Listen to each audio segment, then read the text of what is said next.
Hello guys, nizere ko mumeze neza. Hari igihe uba uri kuri TikTok warangiza wabona video nziza ukifuza kuyidownloadinga, ukaza hano, ukaza ukayidownloadinga hano, ugategereza ikabanza ikaba downloaded, hanyuma iyo imaze kuba save, ujya kureba nyine muri aho ubika ibintu byawe, aho ujya ubika muri galeri muri makeya y'amavideo yawe, muri galeri y'amavideo yawe, wareba ya video ugasanga yaje icyo bita watermark. So uyu munsi rero ndashaka kukwereka uburyo uzajya downloadinga video yawe nizeho iki kintu cya watermark cyangwa se iki kintu cya TikTok cyamamaza ahantu wakuye iyo video. So icyo ngusaba rero, niba uri mushya hano kuri iyi channel, ubanze wibuke gukora subscribe ndetse ukande no kunzogera kugira ngo ujye ubasha kubona tips nk'izi ngizi. So ngiye kukwereka uburyo uzajya ukuraho iyi watermark ya TikTok cyangwa se uku kwamamaza kwa hantu wakuye iyo video, noneho udownloading video igaragara neza ndetse itariho n'iyi watermark. So ngiye kukwereka uburyo bwiza kandi bwizewe uri bukoreshe kugira ngo ubashe kubona ubu buryo uzajya downloadinga video itariho watermark cyangwa se uku kwamamaza aho wakuye video. Icyo ukora rero, uraza hano muri Play Store yawe, Play Store hamwe ushakira ama application murahazi, cyangwa se kuri App Store bitewe na telefone ukoresha, Android cyangwa se iPhone. Usachingemo application yitwa Snaptik.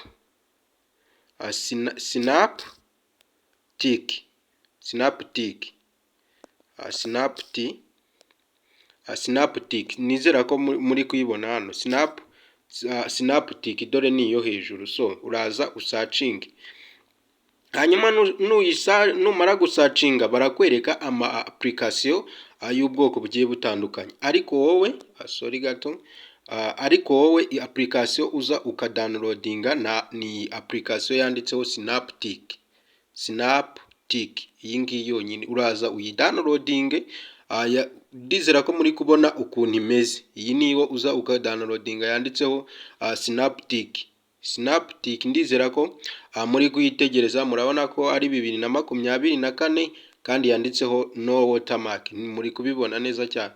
Bashobora kukuzanira izi zose, ariko izi ntago ziba zizewe bitewe nuko usanga hari ama tips menshi bisabwa ko ugura, ariko iyi application yitwa Snaptik irakora neza cyane.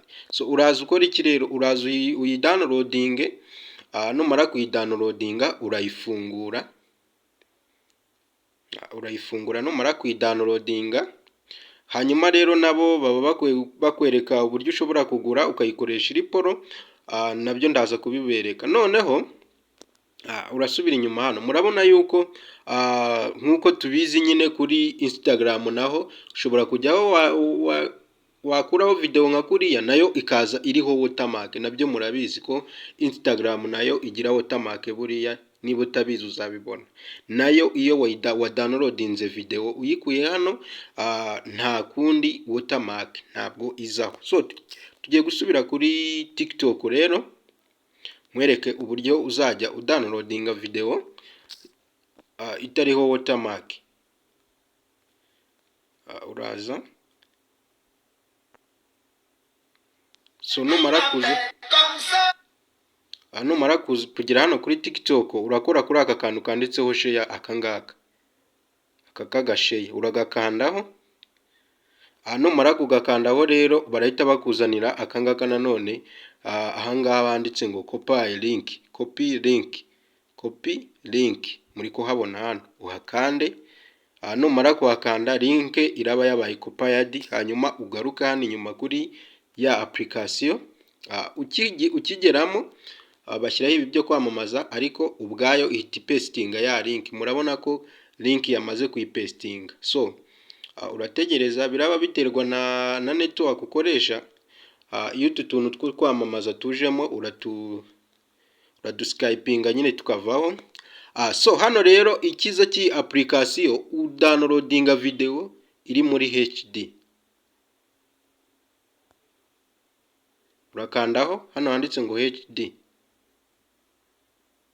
Hanyuma ariko ikindi cy'ingenzi hano uba ugomba kumenya, kugira ngo udownloading mu buryo bwa HD baguha icyo bita watch ads.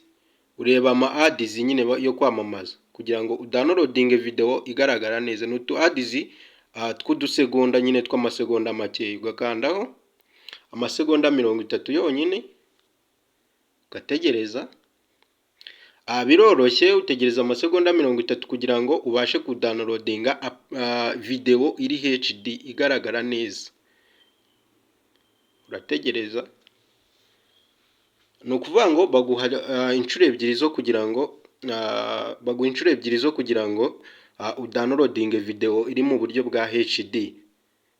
Mwabonye ko video ziba zigaragara neza nyine mu buryo bwa HD. So iyo umaze kubona amasegonda rero arangiye, ukanda hano kuri aka kantu, akangaka kagakubo nyine ugakandaho, ukongera ugakandaho nanone hano handitse ngo HD, ukahakanda. You can start trading with just $10.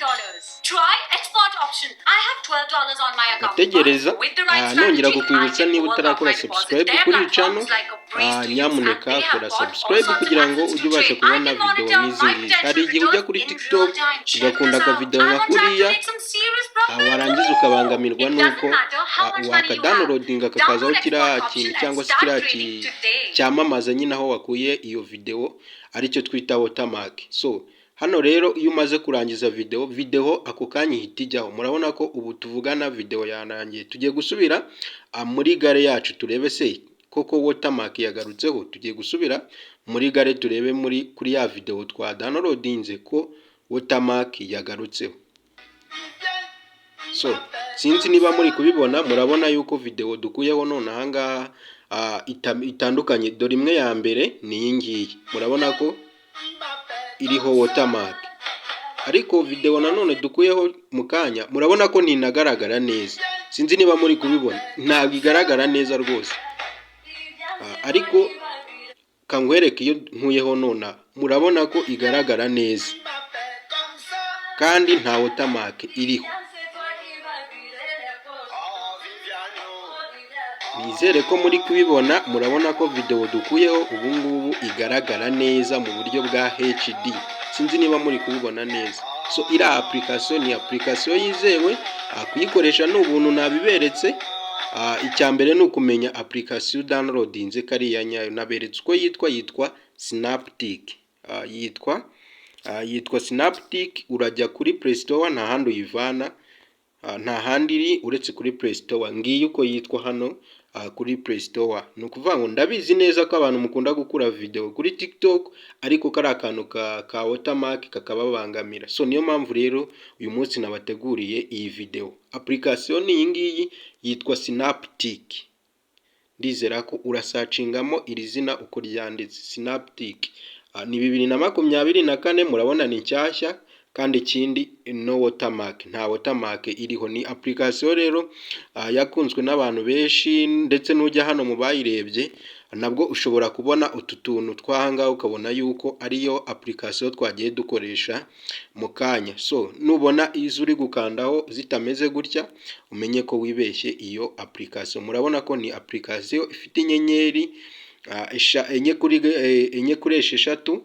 Murabona ko ari application yagiye ikundwa rwose neza cyane, ikundwa ndetse n'abatari bakeya. Nkuko muri kubibona ni nziza cyane.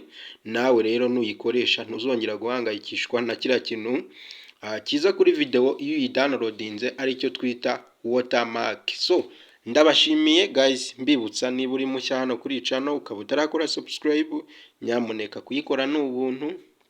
Kuduha support ni ubuntu, kandi ikindi uduha support nawe wiha support. Nk'ubu ngubu utakoze subscribe, iyi video ngukoreye ntabwo wayisobanukirwa, nta handi wayibona. So biranshimisha rero iyo mbakoreye ikintu mukagisupportinga cyangwa se mukanyereka yuko nakora ndi jyenyine. Thank you so much. Naho muri video ikurikira.